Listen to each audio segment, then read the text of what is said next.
The conversations that we've had have always been focused on the necessity of an affordability agenda. And I have to say that in this moment especially, I'm appreciative of the fact that we have Democrats in Washington holding the line, making sure that we protect the health care of millions of Americans across this country. And what I will see, and I'm seeing right now across the city, is that New Yorkers are desperate for a mayor who can stand up to Donald Trump. And in these next 3.5 weeks, we have the opportunity to let New Yorkers know that part of the reason that Andrew Cuomo won't say his name is that Andrew Cuomo is funded by the same billionaires who gave us Donald Trump's second term. In this video, CNN gets stunned after Zohran Mamdani calls out Trump on air. Zohran Mamdani sits down with CNN's Kate Collins, and man, he doesn't waste a single second. He takes aim at Donald Trump's ongoing attacks on political opponents, defends Letitia James, and then pivots hard, exposing how Andrew Cuomo's silence says more than any speech could. What makes this moment so powerful is how naturally Mamdani ties everything together, from protecting healthcare and fighting for working-class New Yorkers to calling out the billionaire donors who keep the same corrupt cycle alive. It's honestly rare to see someone on national TV so confidently push back against Trumpism without falling into soundbite politics. You can feel the frustration in his voice, but also a sense of conviction, like he's trying to remind Democrats what actual leadership sounds like. So make sure to watch till the end to see how CNN gets stunned after Zohran Mamdani calls out Trump on air. And joining me now is the Democratic New York City mayoral candidate, Zohran Mamdani. And thank you so much for being here. Obviously, following the news of the indictment of the Attorney General here, Letitia James, last night, I know you said you actually got a chance to speak with her after she was indicted. What did she have to say to you? She told me, don't worry about me. And I think that's just indicative of what she means to so many New Yorkers. She's somebody who has put this city, this state, the people of it first. And frankly, that's why Donald Trump is persecuting her. It's because of the fact that she looks at everyone in this state, everyone in this country, as being held to the same standards of the law. And she held Donald Trump to that same law. And he couldn't take the audacity that he would have that applied to him. And so what we're seeing is the weaponization of justice, and it's one that's looking to make an example of the Attorney General, but it's one where we will have her back through every step of the way. Well, and Trump has always pointed to what she said on the campaign trail, that she would go after Trump, that he would not be above the law if she won. Obviously, she did prosecute him. He's gone after you multiple times as well. He's called you many things, including, quote, a communist lunatic, which I'm sure you're well aware of. Yeah. Do you worry that he might try to come after you as well? Look, I think we've seen, whether it be with James Comey, whether it be with Attorney General James, that this is not something that Donald Trump is going to stop at any one individual. It's a feature of his political agenda, and it is the only thing that he can quite deliver on in this moment. And so I know that when he makes these threats of denaturalizing me, deporting me, arresting me, these are ones that he may intend to deliver on. And yet it is also the price of standing up to that administration that many of us are willing to pay if it means actually standing up for New Yorkers. Do you prepare for something like that if he does try to come after you in terms of that? Well, I mean, when I was speaking to Attorney General James, she said, I have the best legal team around me. And that gave her confidence. And I think many of us will have to take those same precautions. But what is so alarming is that in this moment, when we are seeing authoritarianism plain and simple, the weaponization of the Department of Justice, we have other candidates running for the same seat that I am, the mayor of New York City, like Andrew Cuomo, who can't even bring themselves to issue a statement with the names Tish James or Donald Trump. And just this morning, while I was standing alongside people who've been on the front lines of this fight, be it Congresswoman Nydia Velasquez or Maya Wiley or the Speaker of the City Council, Adrienne Adams, Andrew Cuomo was on TV refusing to denounce Donald Trump's persecution of Attorney General James and refusing to describe that as political when it's clear for all of us to see. So, Mamdani's laying out exactly how Trump's using intimidation and legal theatrics to keep people scared and silent. When he defends Letitia James, it's not just about loyalty.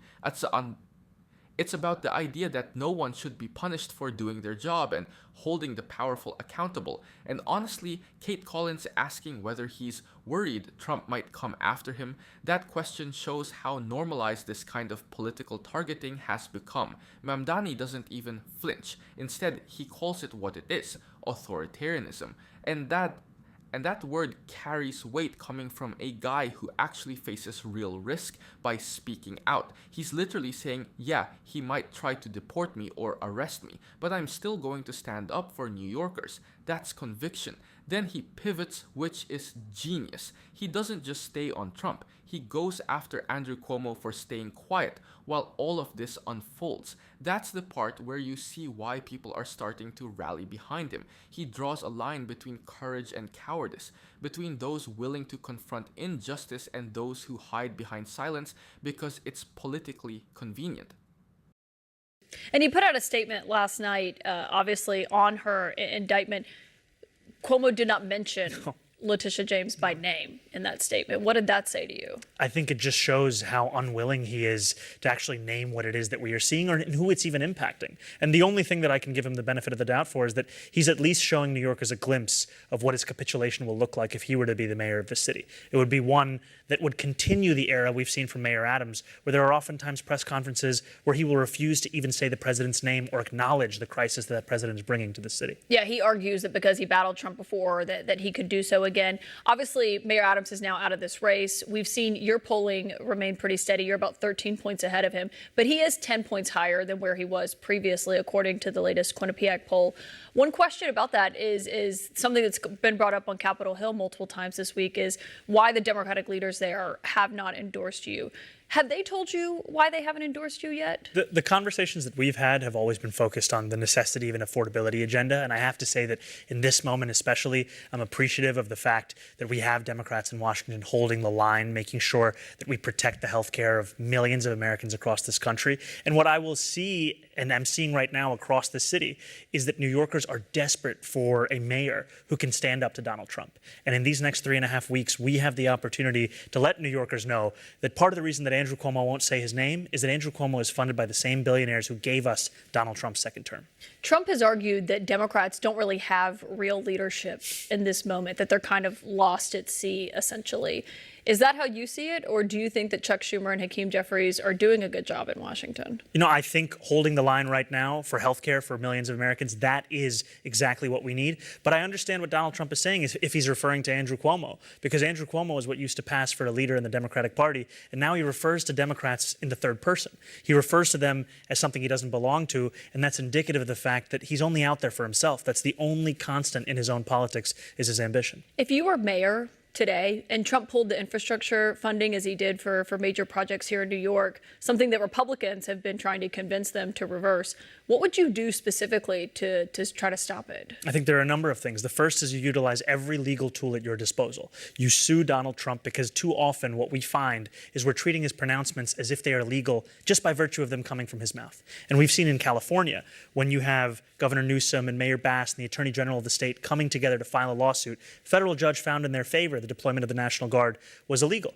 The Attorney General there estimates that for every dollar they spent on legal fees, they recovered more than $30,000 in what would have otherwise been lost federal funding. And we've seen, whether it be Pritzker in Illinois, Governor Hochul here in New York, there is the means by which to fight back through the legal tools. And also, we have to actually make the case in public. I don't think I've heard our mayor right now say all that much about the $18 billion in infrastructure funding, or from Andrew Cuomo for that matter. But what I will say is that it jeopardizes the promise we made to people in Harlem decades ago. The subway station would actually be built on 125th Street, would extend the 2nd Avenue line, and the people who are using the most used rail travel in the country. Do you think the governor has made that case forcefully enough? I think the governor has been making a good case, and I think the governor has shown that there is a way to beat Donald Trump, and the way is to actually fight back. Because we used to hear Donald Trump talk a lot about congestion pricing. He doesn't do it anymore. And part of that is because the governor actually stood up and said no.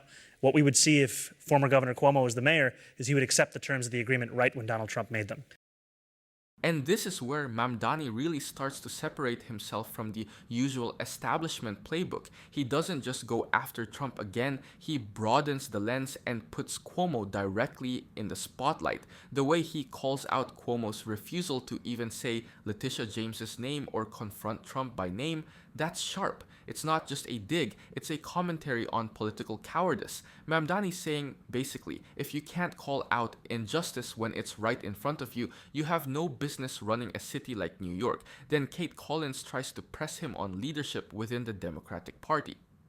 and his response is clever. He praises Schumer and Jeffries for holding the line on healthcare, but he also kind of flips Trump's "Democrats have no leaders" talking point back at Cuomo.